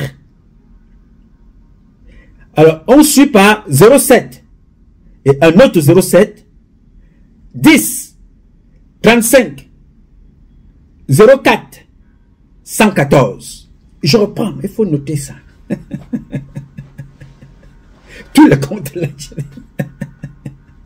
Oh, Patrice Touma, le fils de la République. Je vous ai dit, c'est une question de temps et c'est une question d'amour et c'est une question de passion. Je suis passionné par l'armée, je suis passionné par l'investigation et je suis passionné par la sécurité. Et je n'aime pas, sans être un enfant parfait, je suis même le plus imparfait de vous tous. Mais je déteste les injustices gratuites comme ça. Tous ces enfants-là sont des petits escrocs. Qu'on utilise comme ça, ceux qui sont handicapés, ceux qui n'ont pas d'emploi, qu'on utilise comme ça, faire les 400 coups pour aller nourrir leur parrain. Et le parrain ne veut pas qu'il soit su, qu'on sache que c'est lui. Moins de choses, on te prend, on te jette en prison. Ne soyez pas surpris de vous asseoir un jour, d'apprendre que même un Banqui a été arrêté, un Banqui a été chassé et on l'a retrouvé mort. Parce que tous ces colonels-là connaissent qui est le contre-amiral. Ils ont le ventre plein, mais personne ne peut parler. Même ceux qui font cette fausse enquête, les Ndongo, les Serlin, Belinga, tous connaissent qu'il y a un faux contre-amiral à la présidence de la République qui ne mérite pas d'être là. Mais personne ne peut prendre le risque. Je prends ici le risque pour vous tous. La postérité nous dira, l'avenir nous dira. Ceux qui prendront le courage comme moi, vous le diront aussi. Reprenez encore l'adresse, le numéro de compte. Mettez d'abord 4 0, 000 4 fois. Ajoutez maintenant le chiffre 4. Ajoutez maintenant le chiffre 07 une fois, 07 deux fois. Prenez maintenant 1, 0, donc 10. Vous amenez 1, 0. Vous mettez le chiffre 35. Vous ajoutez le chiffre 04. Et vous finissez par 114. Donc ça donne 0, 4 fois. Le chiffre 4. 07 une fois. 07 deux fois. Le chiffre 10. 35, 04 et 114. Le titulaire du compte s'appelle Nyangadou. Nyangadou, le titulaire du compte. Là où ils ont déposé ces 98 millions 450 000 francs. C'est les 1 million et poussière qui sont restés, qu'ils se sont partagés. C'est là où la colère arrive. Parce que non seulement l'argent qu'on leur a donné n'est pas suffisant, le contre-amiral tente encore de les intimider parce qu'il entend son nom partout dehors. Yes! C'est quelques jours plus tard, le contre-amiral se fâche parce qu'il entend son nom ça et là dehors. Le contre-amiral apprend qu'il y a son nom qui circule partout là dehors parce qu'entre eux, ils s'enregistrent. Il apprend qu'il y a son nom dehors, qu'il a été payé par Ngakam. Non, le contre-amiral n'aime pas ça. Il fait tout, faut pas que son nom sorte. Faites tout avec Ngakam là-bas. Allez estroquer, allez voler, tuer même. Comme il a tué la maman à qui il a arraché le terrain où il a construit. Il dit, tuez, faites tout ce que vous voulez. Mais il faut pas que mon nom sorte. Il commence donc à apprendre que son nom sort. Est en train de sortir. Il décide donc d'activer encore le même réseau. il envoie l'adjudant Awana qui travaille dans son cabinet de prendre encore attache avec notre compatriote, le colonel Haïssi, pour relancer la plainte. Yes, voilà comment ça s'est passé. Pour relancer la plainte, il le contacte. Il faut relancer la plainte maintenant avec une deuxième plainte. Mais sachant que la première, Mbapou n'était pas là-bas. La première plainte a été lancée, comme je vous ai expliqué. Maintenant, comment relancer la deuxième plainte? C'est que Ekassi, qui fut parmi les premières personnes à aller prendre l'argent chez Ngakam, avec son ami Savon, alors, cause de ça comme ça avec l'un de ses amis, c'est un certain Haïssi Mokolo. Les informateurs, les gens de la petite frappe, qui travaillent tous, d'autres pour le secrétariat général, d'autres pour le cabinet civil, d'autres pour le contre-amiral Fouda, les petits enfants qu'on utilise toujours comme les indiques un peu partout là, qui deviennent aussi des caïds au quartier parce qu'ils côtoient les grands. C'est donc ainsi que Ekassi Alain, qui cause donc là, avec un autre mouvement au quartier, au nom de Haïssi Nkolo, Nkolo aussi, pour montrer qu'il a des connexions, enregistre Ekassi Alain. Et il prend l'enregistrement, il envoie ça aussi à l'un de ses contacts au cabinet civil. Là-bas, à l'intérieur, entre ceux qui sont connectés et entre ceux qui sont déconnectés, qui ont des liens d'affinité, ainsi de suite, on prend cet enregistrement-là, ils envoient ça donc au contre-amiral au Fouda. Il est donc en possession de cet enregistrement, de ce qui se dit dehors, qu'il a pris l'agent Singakam. Ça prend alors feu dans sa tête. Il dit, oui, je suis démasqué. Ouais, à moto, Mouya. Comme disait Douleur, il faut donc que je te fasse semblant de m'énerver et d'impliquer toute personne de près ou de loin qui n'est pas concernée dans cette affaire, de répondre en lieu et place de ma propre petite personne misérable, bandite, égoïste et maladroite. Ça dégaine alors tout ce que vous êtes en train de voir maintenant. C'est ainsi que dans cette deuxième plainte, donc, il ajoute donc le nom de Mbapou à l'intérieur de cette plainte-là. Voilà donc comment l'affaire est partie. Je vous donne là le chemin avant de tomber dans les prochaines publications, dans les détails du rôle de chacun. Voilà, l'entreprise criminelle est donc mise sur pied et les plaintes sont mises en branle. Voilà le cours de l'histoire est donc parti comme ça. Voilà comment l'affaire est partie. Alors, lors de la confrontation à la gendarmerie, précisément à la première région de gendarmerie, chez le général Elias, en présence du lieutenant-colonel Haïssi, en présence du lieutenant-colonel Ondongo, en présence du collégion, le colonel Otoulou, le contre-amiral, depuis la Suisse, appelle sur haut-parleur. Hein.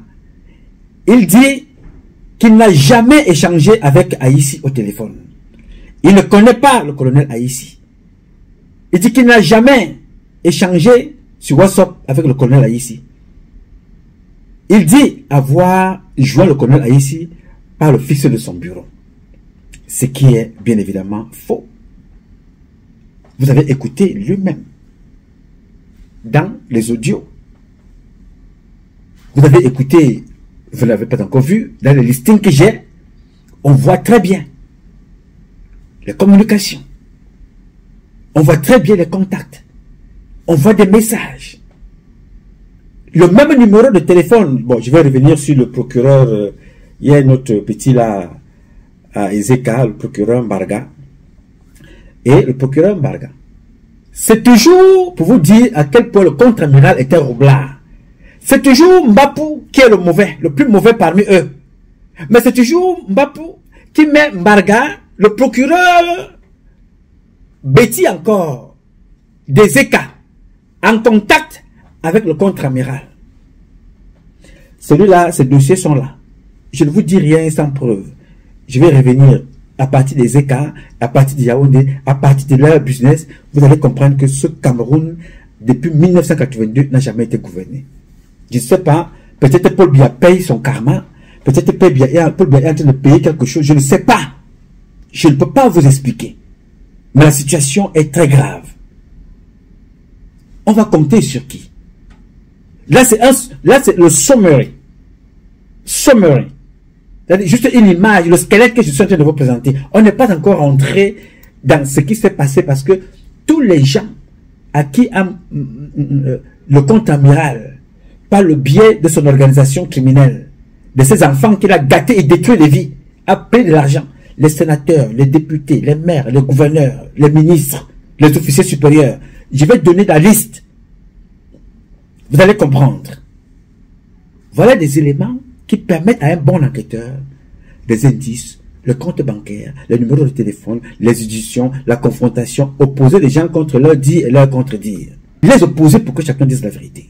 Vous comprenez? Pendant cette confrontation, il a été établi que le contre-amiral a reçu des plaintes par WhatsApp. Et ça a été établi. Quel est ce contre-amiral qui, obéit aux ordres du faux? Il y a un faux contre-amiral qui dit des choses, mais tout ce que le faux dit, c'est ce que le vrai opère. On ne comprend pas. Tout ce que le vrai dit, c'est ce que le faux dit dehors qui est vrai. Parce que tu comprends ce que je veux dire. C'est-à-dire, on veut nous faire comprendre qu'il y a un faux contre-amiral de tous les colonels. Ces enfants-là ont le même numéro. Oui, monsieur. Quelle est cette similitude? Que tout ce que le faux contre-amiral fait est confirmé par le vrai sur le terrain. Vous avez suivi. C'est pour ça que j'ai bien voulu vous faire écouter les deux voices là au départ. Le faux contre-amiral, nous dit-on, cause avec Mbappé. Mais c'est le faux contre-amiral qui connaît Elokobi, cause avec Elokobi, donne les instructions de l'autre côté. C'est le faux contre-amiral qui dit qu'il a fait nommer des généraux. C'est le faux contre-amiral qui dit des choses que d'autres généraux connaissent. C'est le faux contre-amiral qui a fait signer au président de la République 10 généraux au lieu de 11 généraux au lieu de 10. C'est lui qui met le nom de qui il veut, c'est lui qui enlève le nom de qui il veut. Quel est ce faux contre-amiral là qui est impliqué partout? Qui est impliqué dans l'affaire,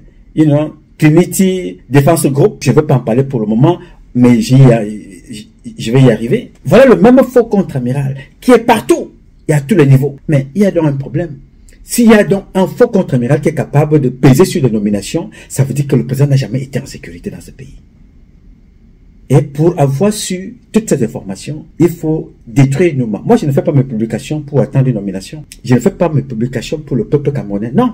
Le jour où le peuple camerounais va se sentir consolé, va se lever. Je fais toutes mes publications d'abord pour mon plaisir de dire que je suis capable de dire non, de m'indigner. Mes publications ont la même valeur qu'un écrivain qui écrit son livre. Il ne s'assoit pas en groupe ou il ne s'asseye pas en groupe pour écrire un livre pour dire voilà ce que nous pensons. L'écrivain s'assoit. L'artiste s'assoit, compose sa chanson, appelle ses collègues et chante. C'est comme ça que je conçois et je pense mes publications. Et dans ces publications, je décris et écris, je conçois ma vie au quotidien et celle de toutes celles de ceux qui se reconnaissent dans le combat que je mène. Donc, je n'ai pas besoin ici de faire plaisir ou d'attendre des subsistes ou d'attendre quoi que ce soit. Si je voulais bien attendre quelque chose, je serais resté avec M. Biya. Il part en Chine dans quelques heures. Je serais dans la délégation. Ou je serais même avant lui. J'avais tout ce qu'il me fallait pour un jeune de mon âge à l'époque. Je rentre dans l'armée dans la vingtaine. Mes parents ne sont pas des milliardaires camerounais. Ma maman est une commerçante. Mon père est il se débrouillait à faire des petites activités comme la plupart des parents chez nous pour élever ses enfants. Donc j'étais l'une des personnes qui rentre dans l'armée, la maman avec ses petits moyens, qui a tout donné pour que j'aille voyager à gauche, aller faire des tests, voyager à droite, aller faire ceci. On a besoin de ceci, elle donne. Ma pauvre mère. Mais je suis parti de là. Je dis, je ne peux pas continuer à servir ce système qui détruit, comme vous voyez là. Ces enfants qu'on a détruits là ont des parents. Les enfants de Fouda sont dans l'armée. Ils ne les occupent pas pour aller faire des braquages, escroquer les gens partout. Et voilà donc ce que vous appelez gendarmes au Cameroun. Comment pouvez-vous croire qu'il y a au moins 80% des enfants qui sont en prison par le comportement des gendarmes comme Ndongo, comme les Otoulou. Les enfants sont victimes des comportements que vous voyez là. Et demain matin, vous allez vous poser la question, pourquoi on a trouvé tel colonel découpé? Parce que les gens vont attendre une seule occasion pour régler des comptes à des gens comme ça. Je n'appelle personne à la violence. Je décris ce qui risque de se passer parce que j'ai déjà été témoin un jour de ces comportements-là. J'ai été témoin pendant les villes mortes au Cameroun. Je vous ai présenté ici comment les militaires allaient enlever des enfants dans des maisons et allaient découper. J'ai été témoin au Cameroun comment on prenait des prisonniers pour aller fusiller, prendre des Camerounais chez eux, aller fusiller. Ça ne vous rappelle pas les Wandje et les autres qui avaient été tués, tête découpée par les Semingue? Bon, moi je ne vais donc pas mourir comme ça. Je refuse ça. J'ai dit, Mbapou, Alain et Kassi et toutes celles de ceux qui sont concernés, s'ils sont concernés, que la justice fasse son travail et qu'il les sanctionne. Mais que la justice sanctionne aussi toutes celles de ceux qui ont instrumentalisé ces enfants. Dans les soqueries, comme lui-même le dit, il y a une dame là qui est une jeune diplomate que j'ai connue d'ailleurs aux États-Unis. Elle fait quoi là-bas? Qu'est-ce qui s'est passé? On l'accuse cette dame de quoi? Alors, le volet de cette dame, je n'ai pas encore ouvert. Le dossier est aussi arrivé. Lui, ça passe même jusqu'à chez Laurent Esso. C'est un autre film. Un autre film. Je n'ai pas encore envie d'entrer dans les vies privées parce que tout ce que vous m'avez envoyé là, c'est bien. Concernant Ndongo, c'est bien. Mais je ne veux pas y entrer là maintenant. Ndongo va venir dire publiquement un jour qui lui a dit de venir parler des choses comme ça sans mener une enquête. Aucun de ces enfants, tous ces enfants qui sont en prison, n'a signé son procès verbal. Aucun. Vous enfermez des gens, vous les gardez, abus de pouvoir, séquestration. C'est grave. J'ai dit ces petits enfants-là sont des voyous qui ont été formés dans le voyoutisme par toute cette clique Vous allez apprendre les jours à venir. Comment peut-on se comporter comme ça? Des gens, c'est que le canton se dit, voilà, il y a des autorités, des colonels, des officiers. Donc ça veut dire donc que si le contre-amiral est faux, ça veut dire que tous les colonels que je vais citer les noms aussi dans les années à venir, ça veut dire donc que tous les colonels que je vais citer ici, il faut les enlever des galons, il faut les arrêter. Parce que d'autres ont été promus par un faux contre-amiral. Il y a d'autres qui ont porté général par le biais d'un faux contre-amiral. Donc il y aura des milliers de personnes qui iront au quartier. Parce que ce gars a mis sur pied un réseau infernal de promotion contre l'argent. De promotion contre l'argent. Lui, c'est l'argent. Tout ce que tu veux dire, c'est l'argent. Je vous ai dit que je vais dire quelque chose que je n'ai pas encore bien vérifié à moitié, parce que la première partie est vraie. La première partie de cette histoire, c'est que le monsieur qu'on a agressé au parcours Vita, son nom, Jean-Jacques Fouda, colonel retraité, l'ancien Dirmacia, bureau du matériel de l'armée, quartier général. Mais ce monsieur-là a dépensé un argent de malade. Il avait même été instruit à aller chercher les clients au quartier pour aller chercher des gens pour que les gens soient nommés par le contre-amiral. Sur la table, 300 millions sont tombés, que quelqu'un a payé. La personne avait d'abord donné 150 millions, je ne veux pas donner son nom pour le moment. Il avait donné 150 millions. Le contre-amiral s'est fâché. Il s'est énervé. Il dit quoi?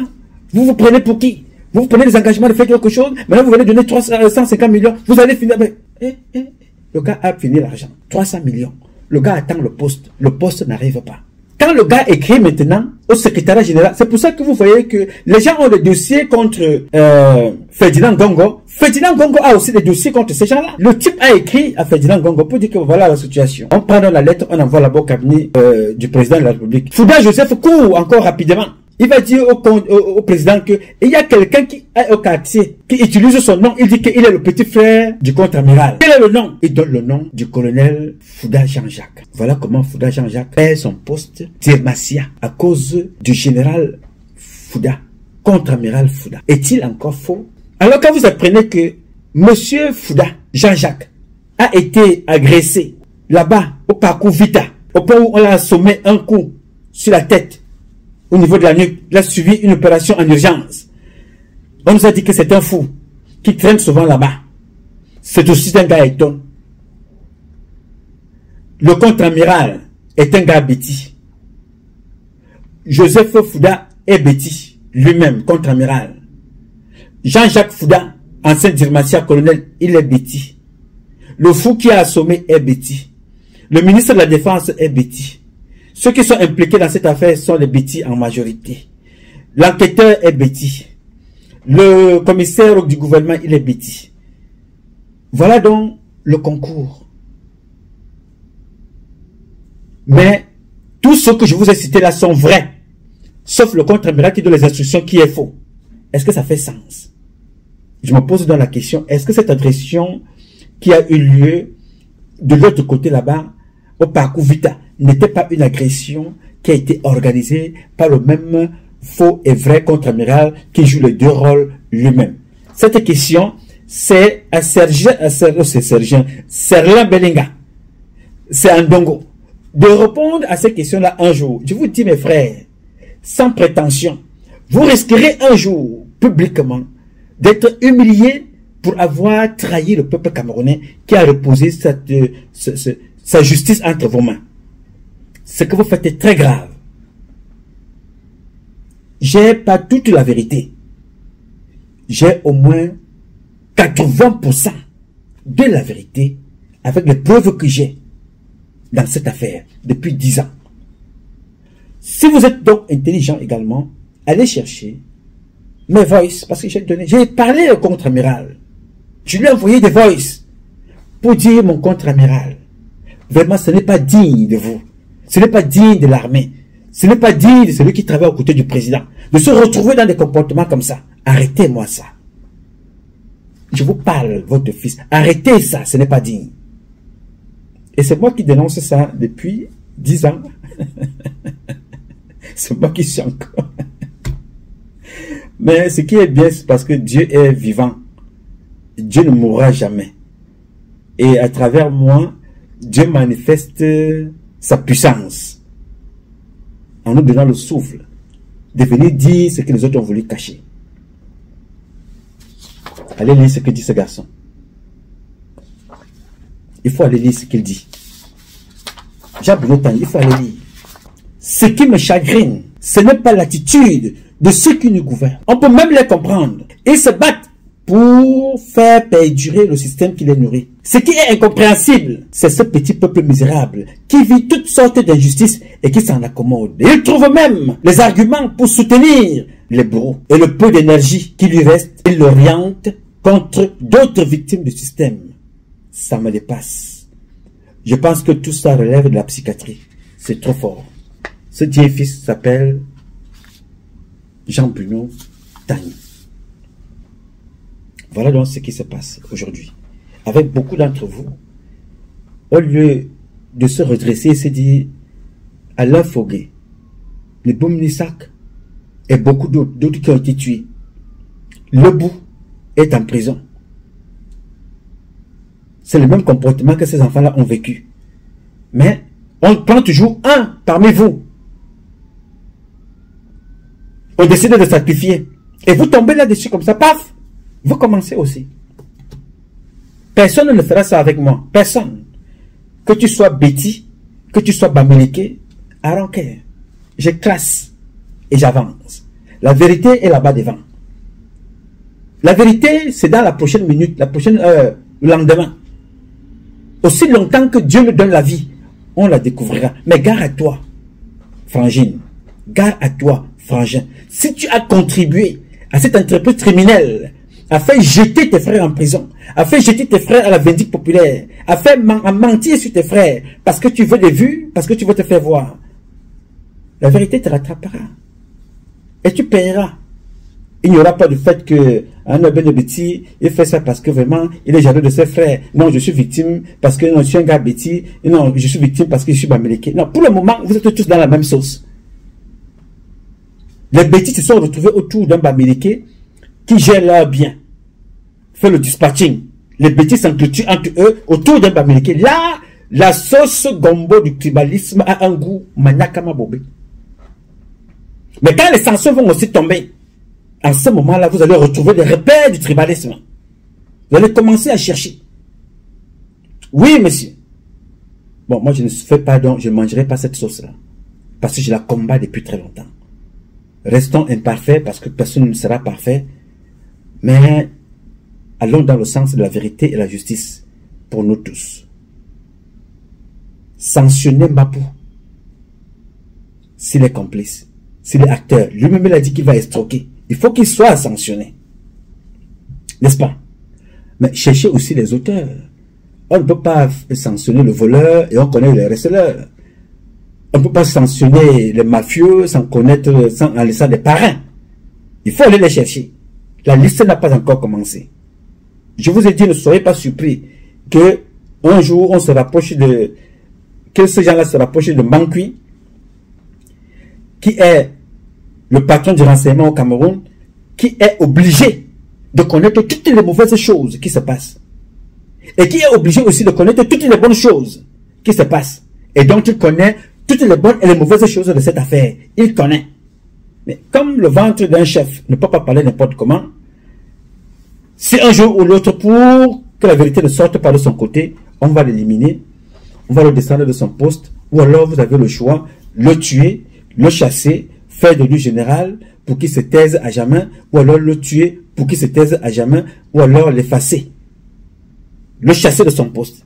Vous ferez la même chose avec Haïti.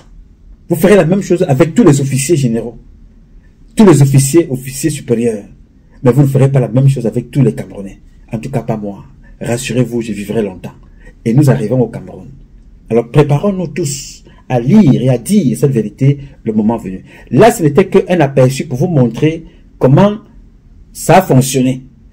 Prochainement, nous allons donc entrer maintenant dans la phase des transactions. Toutes les personnes qui ont donné l'argent au Cameroun pour les postes, les commissions, les marchés, le grade, les missions, les affectations, tout. Je vais avancer avec vous. Aujourd'hui, je vous ai seulement donné une petite partie. Excusez la longueur de cette vidéo, mais c'est pour que vous sachiez la vérité dans ce qui se passe. Ok? Donc, je ne vous dis pas ici, mon combat, c'est avec le gouvernement. Les membres du gouvernement. Et toutes celles de ceux qui profitent dans ce gouvernement. en abusant le peuple. Mon combat n'est pas pour ceux qui cherchent les vues, je n'ai pas le temps pour ça. Nous allons tous se régler ça le moment venu au Cameroun. Ça, on n'est pas pressé. Pour le moment, c'est l'épreuve et on avance. Nous avons appris que l'autre a attrapé un virus, non seulement il vit avec des sondes, Mbappé parfait. J'espère qu'ils n'iront pas là-bas le tuer également. Nous avons entendu qu'il y a eu beaucoup, tous ces acteurs-là sont en prison, ceux qui sont dans l'affaire de Maxime Eko, ceux qui sont dans l'affaire de Martinez Zogo, ceux qui sont avec les savants, tout ce monde-là se retrouve ou presque dans les mêmes, avec le même dénominateur commun, Ngaka. On se pose donc la question, qui est Ngaka? Qui est Ngaka? Que cache Ngaka? Pourquoi Ngaka cherche-t-il tant à se protéger? Pourquoi les gens rançonnent tant Ngaka? D'où prend-il l'argent qu'il donne? L'enquête devrait se poser. Pourquoi Ngaka m'a donné l'argent à Ndongo? Pourquoi il a donné à Otolo? Pourquoi il a donné l'argent au contre-amiral, vrai ou faux contre-amiral Fouda? Pourquoi il a donné l'argent à Tanganavon? Pourquoi il a donné l'argent à Alain Ekassi? Pourquoi il a donné l'argent à tout ce monde-là? Qu'est-ce qui se passe? Vous devez donc chercher pour comprendre. C'est ça la mission de la justice, des enquêteurs. Je peux dénoncer ici, mais celui qui va faire de l'enquête sur place pour que les sanctions tombent, c'est la justice camerounaise. Moi, j'aurais pu faire comme beaucoup font ici aux États-Unis, créer une entreprise d'enquêteurs privés. J'ai les capacités, j'ai les diplômes qui vont avec. J'ai refusé tout simplement d'aller faire le droit parce que je ne suis pas là pour faire la justice. J'aime les enquêtes, j'aime investiguer, j'aime chercher la vérité pour aider les gens. Donc, j'ai voulu échanger cette première partie avec vous et vous inviter à être très vigilant. Regardez cette affaire de près. Elle n'est pas nouvelle. Ce que vous voyez là n'est pas nouveau, hein. Non, faut pas que ça te... L'affaire Le Bout dépasse ça. Là, c'est, Le Bout, c'est high. Mais ça, c'est plus high parce que ce sont les officiers supérieurs qui contrôlent le pays, qui sont avec la protection de Biya, qui ont organisé une frappe avec des magistrats en utilisant des pauvres enfants au quartier. C'est ça qui est dangereux. Et c'est ça qui fait peur. Et ils ont déjà tué. Le contre-amiral a déjà versé le sang. Ça, c'est aussi un autre volet. Nous y reviendrons. Alors, mes chers compatriotes, ce combat est un combat de tous et de chacun pour un intérêt commun. C'est avec la volonté des Camerounaises et des Camerounais que vous êtes. Et la bénédiction de Dieu que nous vaincrons. En attendant, le combat continue. Ce combat continue parce qu'un Cameroun nouveau est possible. Et j'en suis convaincu, chacun d'entre vous fera de ce Cameroun la capitale du paradis sur terre. Je compte sur vous. Vous redonnerez à notre pays ses lettres de noblesse. Ça a toujours été le rêve de nos parents. Ceux-là qui ont perdu leur vie, sacrifié leur vie pour nous. Comme certains d'entre vous le font aujourd'hui, vous sacrifiez la vôtre. Ne tombez pas dans le piège du général Semengue, qui a tué toute personne qui voulait la vérité et la liberté, avec la complicité des étrangers. Ne le faites pas. Vous êtes trop intelligents pour tomber dans ce piège. Beaucoup d'entre vous n'ont pas encore compris, mais ne vous découragez pas. Continuez de s'aimer les germes de la vérité, les germes de la liberté, les germes du vivre ensemble, les germes du vivre ensemble, de l'hospitalité et de l'amour. Continuez à s'aimer ça. Chassez près de vous la haine. Chassez ceux qui sèment la division et la soustraction. Luttez, battez-vous pour l'unicité, pour l'addition et pour la multiplication, le partage. C'est ça notre combat. Alors soyez fidèles à cette lutte pour élever notre pays et honorer nos ancêtres, honorer Dieu et célébrer la vie chaque jour. C'est ma mission. Je suis convaincu que c'est la vôtre aussi. Nous y arriverons. Bédéfini. Je m'appelle Nouma. Patrice Nouma. Je réponds au 001 551 666 1027. I love you, but God love you more. Thank you.